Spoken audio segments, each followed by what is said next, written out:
Hello, everyone. My name is Alyssa Simon, and this is my Christian Worldview and Psychopathology video discussion. Excuse me. So, from a Christian worldview, psychopathology is understood as the emotional, psychological, and behavioral distress that people experience as a result of living in a fallen world. While sin entered the world through humanity's disobedience, we have to understand that not every mental health disorder or what somebody is going through is a direct result of sin or is a direct result of somebody's disobedience. Instead, as Christians, we recognize that the effects of the fall have impacted all of us in some sort of way and has impacted every part of creation, including our minds, the way we think, our bodies, and also the relationships that we form as well. And at the same time, we also have to remember that every person is created in the image of God, which is Genesis 1:27, which gives each individual person an inherent worth and dignity that they are able to walk in, regardless of the things that they're struggling with mentally. So this perspective encourages us as Christians to approach those experiencing psychopathology with compassion, grace, and also the willingness to support both their spiritual and psychological needs.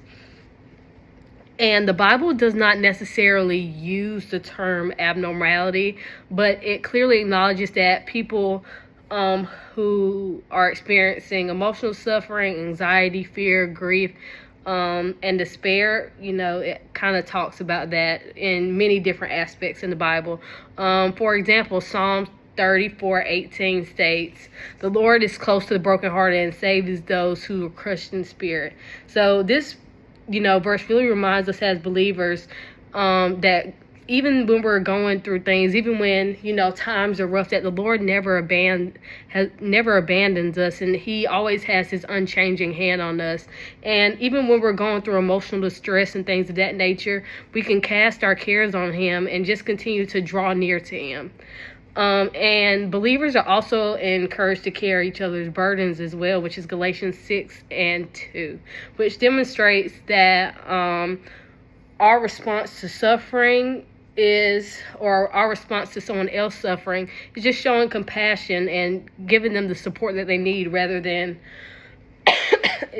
rather than trying to judge them or place shame upon them. And when it comes to the secular view of abnormality, generally it is defined as patterns, thoughts, or emotions that significantly impair one's function, causes distress, or deviate from expected psychological functioning. And this perspective focuses on more of a biological, psychological, developmental, and the environmental factors that explain disorders. And it's kind of more evidence-based as well. And it really emphasizes that evidence-based assessment and treatment. And while this is valuable when it comes to understanding mental illness, the secular perspective typically doesn't, include that spiritual sense or that spiritual side that is central to the Christian worldview. So Lloyd et al. Emphasizes the importance that faith communities play in mental health, while also identifying the different barriers that may prevent individuals from seeking professional help as well. And the study also found that Christians may interpret psychological distress primarily through a spiritual lens or fear stigma within the church, causing them to delay seeking mental health, which is something that, at this current time, that a lot of us Christians are trying to break that stigma of, just because we are Christians, we can't necessarily go through things. So it's important for us to continue to encourage seeking help and recognizing that professional mental health care and Christian faith really go hand in hand. And for me as a future counselor, I believe that the most effective approach is to integrate the biblical truth with evidence-based counseling practices. And I feel like Scripture really provides hope, purpose, and encouragement, while psychological research offers also offers, very much valuable tools for treatments and also assessing everything as well.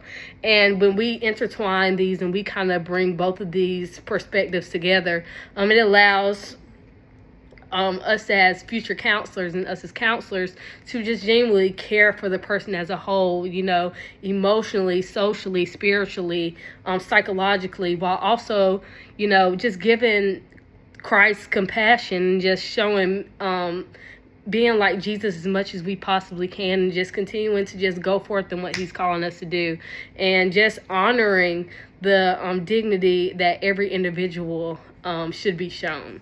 So yes, thank you.